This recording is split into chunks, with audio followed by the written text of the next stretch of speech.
بسم اللہ الرحمن الرحیم نحمده ونصلی ونسلم علی رسولہ الکریم. قابل صد احترام مشائخ اہل سنت، علماء اہل سنت و جملہ عوام اہل سنت، السلام علیکم ورحمۃ اللہ تعالی وبرکاتہ. فقیر محمد شہریار رضا قادری، تمام علماء، مشائخ، جملہ ائمہ مساجد اور ہر طبقے سے تعلق رکھنے والے تمام سنی بھائیوں کا شکر گزار ہے جنہوں نے احقاق حق اور ابطال باطل کی تائید کی اور حوصلہ افزائی کی. فقیر کسی سے ذاتی بغض و عناد کی بنا پر کچھ اپنی تقریر میں نہیں کہتا ہے، بلکہ میری ہزاروں تقریروں میں جو اصلاحی مضامین، سائنسی مضامین ہوتے ہیں، اس کے ذریعے میں عوام کو بدعملی سے روکنے کی ایک چھوٹی سی کوشش کرتا ہوں. تنبیہاً کبھی جملے سخت ہو جاتے ہیں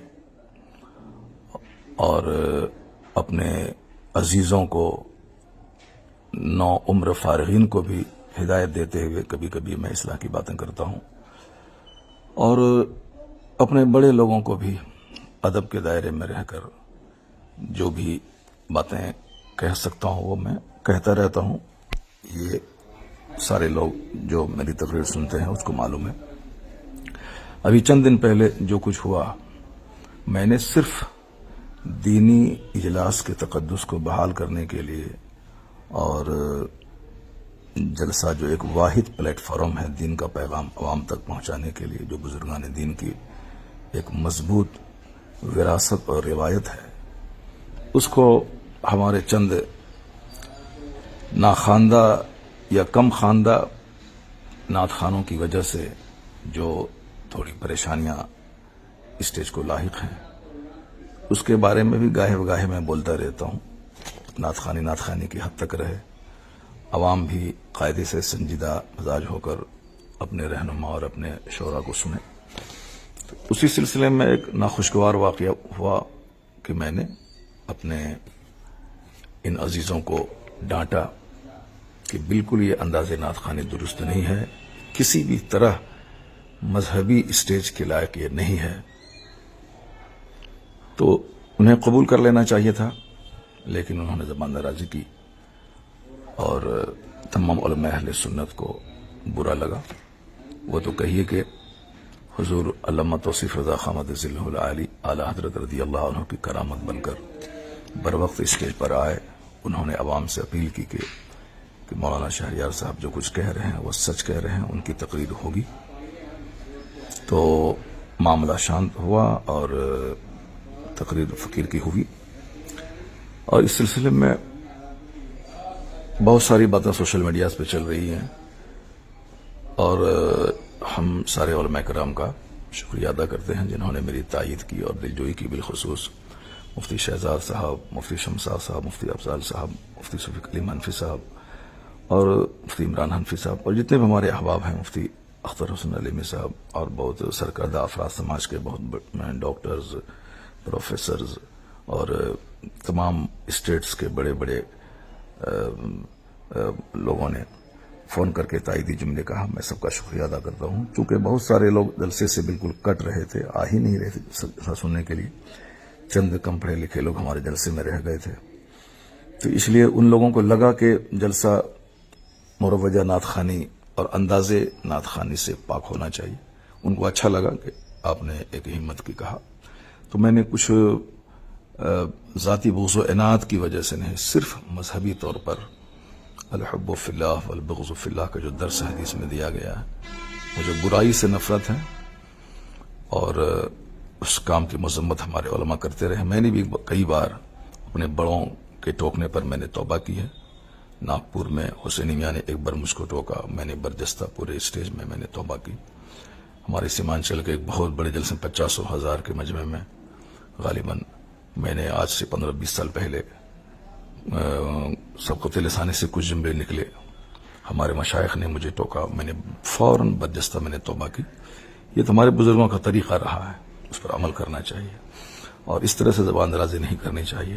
البتہ اب رہی بات کفیل امبر نے فون کر کے انہوں نے معافی مانگی ہے اور اپنے کیے پر سخت ندامت کا اظہار کیا ہے، تو حدیث پاک پر عمل کرتے ہوئے میں اسے معاف کرتا ہوں اور گزارش کرتا ہوں کہ مرتے دم تک کبھی بھی علماء مشائخ کی گستاخی نہ کریں۔ اللہ رب العزت نے جو عزت دی ہے تو اس عزت کو شرعی حدود میں رکھتے ہوئے اس نعمت کا شکر ادا کریں اور کبھی بھی اپنے ترفع اور گھمنڈ کا مظاہرہ نہ کریں۔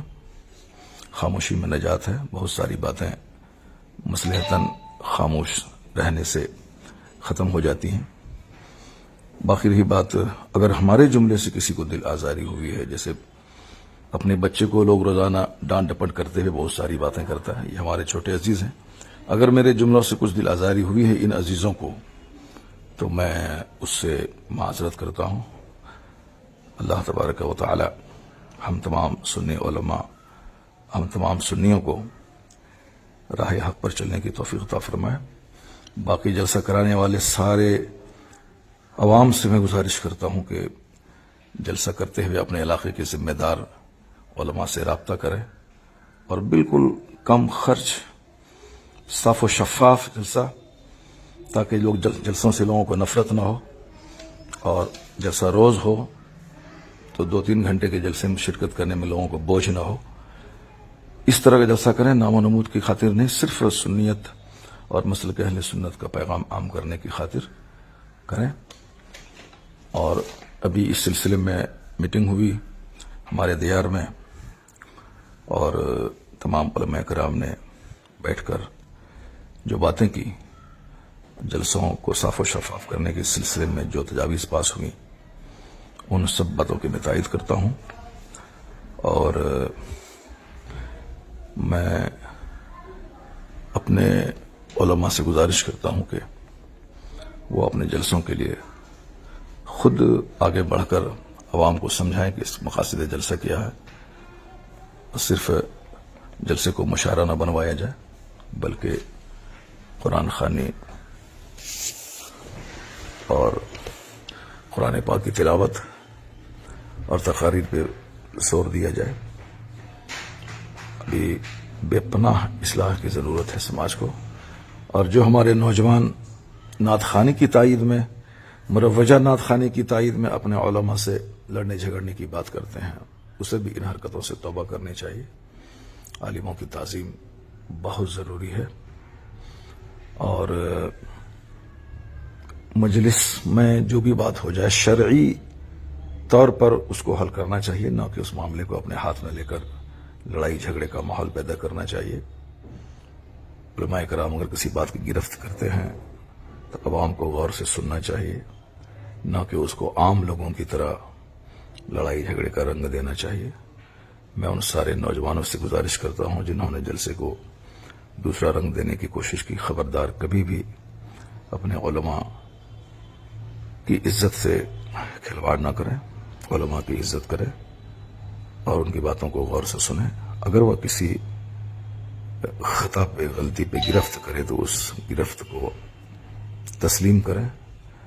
اگر گرفت کرنے والے سے کوئی خطا ہوتی ہے تو وہ بھی علماء کرام کی تنبیہات سے آزاد نہیں ہے۔ اپنے بڑوں کا ہمیشہ ادب اور احترام کرنا چاہیے۔ اگر کوئی گرفت کرے تو اس کی اصلاح کو قبول کرنا چاہیے۔ تو میری طرف سے بھی اگر کوئی دل آزار جملے نکلے ہیں، آج بھی ہوں یا کبھی بھی ہوں، میں ان تمام دل آزار جملوں سے رجوع کرتا ہوں، توبہ کرتا ہوں۔ اللہ تعالیٰ مجھے ہمیشہ حق بولنے، حق سننے، حق پر عمل کرنے کی توفیق عطا فرمائے۔ اللہ تعالیٰ مسلک اعلیٰ حضرت مسلک اہل سنت و جماعت کو خوب فروغ اور ترقی دے، اور تمام ذاتی اختلافات، بغض و عناد اور حسد اور کدورت سے تمام مسلمانوں کو بچنے کی توفیق عطا فرمائے۔ آمین۔ وآخر دعوانا الحمد للہ رب العالمین۔